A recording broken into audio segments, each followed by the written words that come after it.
Internet of Things makes our cars driverless, our homes connected, our cities smart, and factories run seamlessly. Artificial intelligence combined with IoT data is where the business value is created.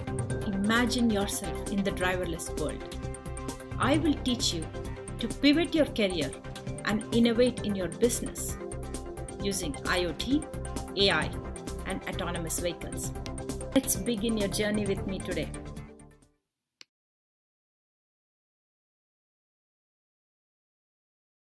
Hello, everybody. Happy IoT Day. I'm Sudha Jamte. I'm the CEO of IoT Disruptions and founder of Driverless World School. I teach autonomous vehicle business at Stanford Continuing Studies and at Driverless World School. I have Rajashree here. Hi, Raj. Hi, Sudha. Thank you so much for having me on your show. So thank you for joining us. You were here last IoT Day. And this time, Raj has gone out of her way to actually get me an amazing interview from India to get us coverage about what's happening in IoT in India. Raj is one of those rare people who understands technology and marketing intuitively and has worked on industrial IoT and smart city, many use cases in Singapore. She's currently in India, helping entrepreneurs amazingly launch IoT solutions. Thank you so much, Sudha. I've been in the industry for the last 20 years, worked with IBM, Intel, SAP, and I've lived in Singapore for the last 10 years, working with the Singapore government on smart nation initiatives for their public sectors. So I have worked on very interesting lighthouse projects like ERP2 with the Land Transport Authority of Singapore, or with the Ministry of Healthcare on the remote vital monitoring system, and also the elderly care. With the Singapore Police Force on how do we have a high level of encryption for data protection, and you name it, many more projects. What I found is everybody's working in silos. For us to become the connected world, there are a lot of different factors that needs to get connected. So my company is called Tech Chutzpah, and I will be a global entity working with all the tier 2, tier 3 entrepreneurs. Like Microsoft has a startup play under them where they have invested in 90 startups personally, and they want to do something with them. PwC, I recently attended a meet in Bangalore. Out of 5,000 startups, they have shortlisted 30 startups where they came and presented to the VCs and investors. And out of it, 10 got funding. It's also a social cause for me. It's a blend. Because today, see, there is a whole load of climate change. There's so many problems in the world, and the technology should address these causes. Yes. And that's what technology is meant to do. And as I'm hearing you, I'm just thinking, oh my God, she's covering so many countries. It's perfect for IoT Day. I did not know. I thought all your work was just Singapore, and I did not see the Jakarta.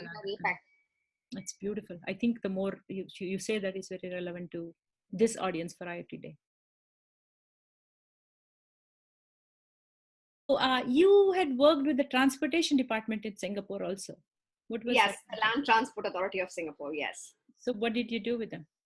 Oh, it's a whole lot of stuff. So today, if you see, I'm sure you've been to Singapore, the MRT, the solutions that is there in the MRT, it's called the Central Clearing House and Automated Fare Collection. And that's the technology. I worked with them, bundled them using IBM platform back then, and took them go to market in the region and globally. So won many projects like Dublin, Ireland, Manila MRT. And since it's also a payment gateway solution, won 2 big banks projects in Jakarta, that is Bank Mandiri and Bank Nagara, Indonesia.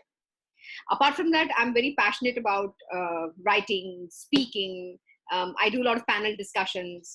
You can see on my website on Tech Chutzpah where I've written different articles, which is my viewpoint and what is actually the pain points in each of the technology and how the world should look at it, how the industry should go about it. That's one of the areas that I love. And I also consult. Recently, I did a consultation for Deloitte on smart city industry research in Japan, in Tokyo. So they wanted to understand how do they go and bet into countries like Singapore or the Southeast Asia region? Is it worth the investment? What does it take to win a project or a tender, Yeah. they wanted to understand whether it is worth investing in government projects and in Southeast Asia region, and what are the challenges that it takes for them to actually pitch. So they wanted to understand how long is the cycle time, what is the way stakeholder work, what is a stakeholder relationship that needs to be built, so what kind of technology they are looking at, what is the risk taking appetite that they have, because today, see, all this technology is phenomenal because everything is on a prototype, POCs and all that. How much of real time implementation has actually happened, and that's something they wanted to know. And I was recently talking about in Singapore, NUS, Land Transport Authority of Singapore, and Volvo has already done a prototype for their autonomous vehicle, the driverless car. And they did a prototype test in Singapore, which was a phenomenal advancement, a leap in the autonomous vehicle space. I was like literally bowled over of that. What they did was they had already created this technology and working along with the prototype which is provided by Volvo and LTA having involved. So they did a pilot drive on it. How does it work? Though it's done, we still don't have an infrastructure. See, the major challenge today for any city is the infrastructure. And that is what I was telling them. Until you don't have the infrastructure, the technologies cannot actually be implemented. So that's fantastic, because one of the things people ask me is, okay, you teach at Stanford Continuing Studies, you write books, we see all your writing and talks and stuff. What do you do? Do you have other consulting work? I don't typically do consulting work, but I do advisory work with cities. And cities are testing out mobility on demand. So cities and state governments, right, are interested in the future of transportation. And everybody knows autonomous vehicle is coming, whether they're personal believers or not. They know it's going to come sometime in future. What that date, different people have different belief systems. But where I help them is, I advise the cities or the transportation departments to figure out how do they get to this new autonomous connected world, what I call as a driverless world. For that, what is the smart mobility infrastructure that needs to be in place? So it's kind of an IoT advisory work tying back to autonomous vehicles. So it could be smart mobility, it could be having, one common digital identity payment system, it could be just figuring out different multimodal transportation options, a whole bunch of things. And depending on the maturity of technology stack that the city already has, it would be different kind of projects that they would work on. But it would be like a vision that would go over a 10-year period. So I kind of do advisory work on strategically what pieces they need to do to get there. So I can totally relate to that. So I love what you're doing.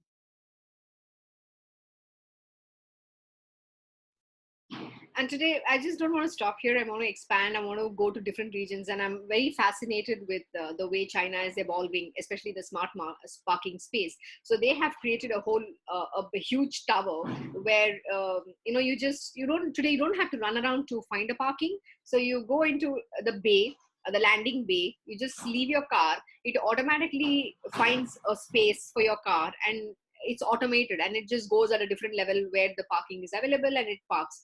And then once you enter in the pin, when you come back, and then it brings your car down and parks at the landing bay for you to drive back. So these are different things that's happening, and the world is changing.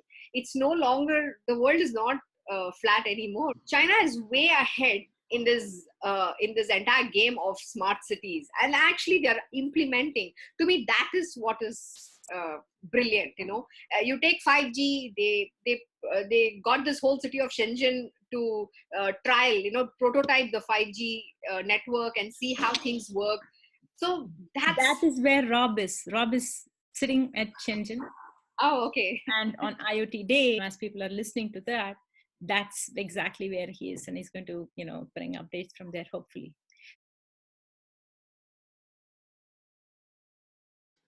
And I was really amazed when I interviewed Sujata Tilak from Ascent Intellimation, who has been doing phenomenal work in the industry IoT space. She has 30 years of industry experience. She has developed this product called Plant Connect, which is going to benefit the environment. So she goes to these industries, implement this, which also ensures how much pollution it emits, it tracks, and how do they stop these emissions in the industrial space. So her focus is completely in the industrial IoT sector. Hi, Sujata. Very good morning to you. Thank you for taking time to be on the IoTDay show. Yeah, good morning, Rajashree. I'm very happy to be on this IoT show video and excited to be part of it. Yeah, so brief background about myself. So I come from industrial automation and instrumentation background. And I have been working in IT for industrial automation, say a decade ago or so. We started thinking about developing software for remote monitoring of industrial assets. The reason being, when we were doing several industrial automation projects, we realized that because the internet was becoming very much available all across the world, reliable, then why not use the power of the internet for this industrial automation systems to bring them to the management in real time and provide several use cases on top of that. This terminology of Internet of Things had not been invented or popularized at that time. Right. So this was in 2008, 9, something like that, or even I think before that. And we built something, we took it to the market, but we realized soon that the market was not yet ready for such things. Everybody was interested in it academically, but nobody wanted to put money on it, really.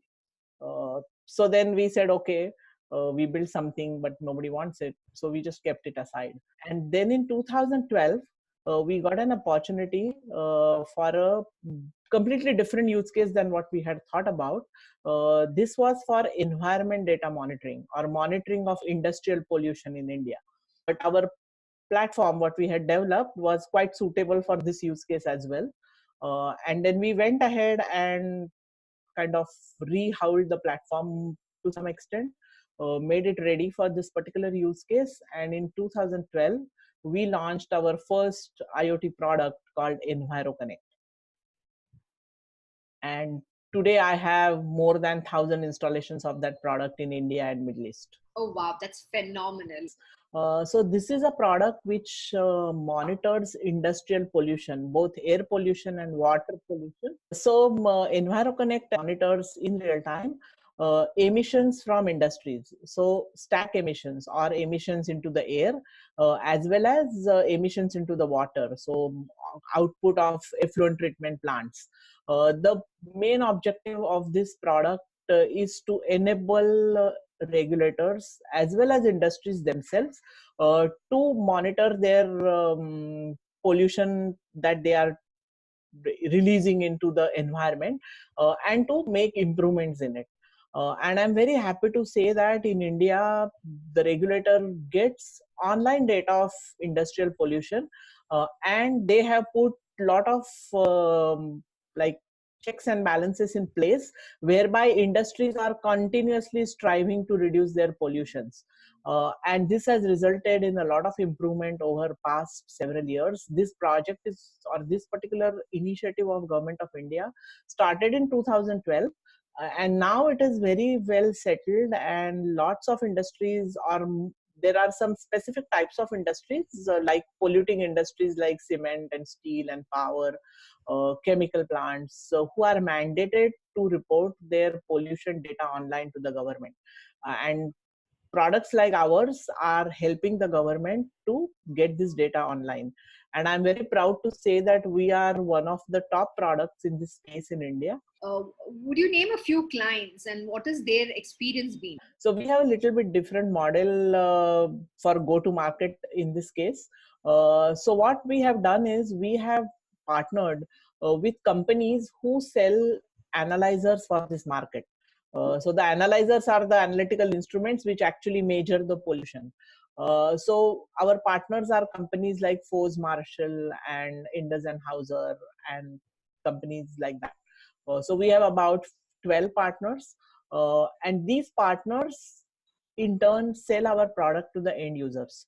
So some of the companies where this product is in operation, is various ACC cement plants, various Vasavdatta cement plants, Tata Power, then many pharmaceutical companies, chemical plants, most of government power stations like Chandrapur Power Station, Bhusawal Power Station, and so on.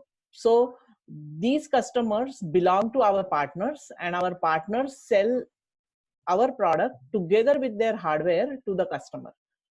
So that's how the go-to-market happens in this case. Now, I would like to shift from this environment monitoring to another solution that we offer. So we actually offer 4 solutions based on this platform called Plant Connect. So Plant Connect is the platform, and there are 4 solutions, EnviroConnect being the first one.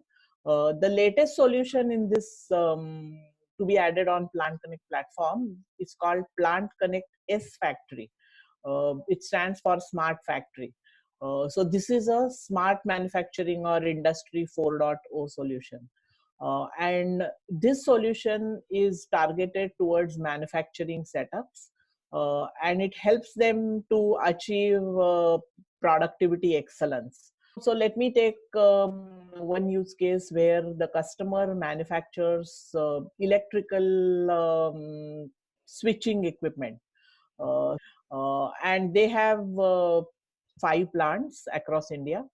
And in these plants, each plant has like more than 100 machines.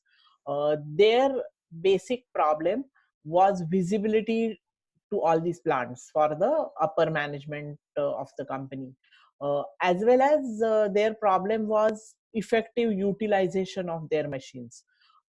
At many plants, they have contract workers, and they have some like the contract is based on the number of products manufactured, right? And these contracts were made a while ago between the company and the union. You know how these problems are in India and maybe across the world. Yeah. So what used to happen is when the production was being done, they never got a correct visibility or a realistic visibility into how the machine is being used. So the contract workers, if they have to, let's say, manufacture 100 parts, what they would do is they would run the machine faster than it is rated for, and complete their work, let's say, in 6 hours, and then 2 hours would be spent whiling away. So the asset was utilized only, like out of 8 hours, if it was used only 6 hours, that means the utilization was only 75%, and 25% time the asset was not being utilized. And this meant 2 things. One is the asset had more capacity to manufacture than what was being agreed between the company and the union. And the second possibility was that people were running the asset faster than they should be. So that would mean that the asset condition would get deteriorated faster than it would in normal operating conditions. So in other words, we can say the operating conditions were not right for that asset. And this was never realized by the management, and the system, when they put up, they realized that this is what is happening. So the availability of the asset used to be very low, but still the production was as expected, and this was one of the things which they came to know from the system. So in general, visibility into the assets by top management. Yeah. So the visibility was a problem, and this system allowed them to get real-time visibility. So if the production, so this is one use case which I talked about. So in the same company at some other location, there used to be problems in the second shift and the third shift when the production wasn't as expected. So these things, all these things were discovered by them when they started using the system.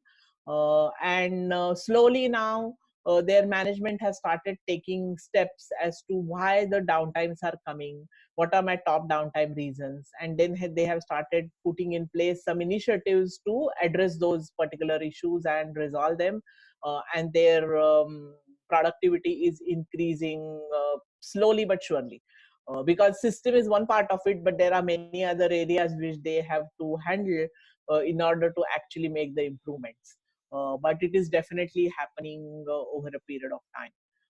Now our system is running here at for about a year now, and it has definitely made an impact. And so in you might be knowing, in the discrete manufacturing industry, the most used performance area or KPI is called OEE, or overall equipment effectiveness. And this particular KPI includes availability of the asset, performance of the asset, and reliability of the asset or quality of the asset.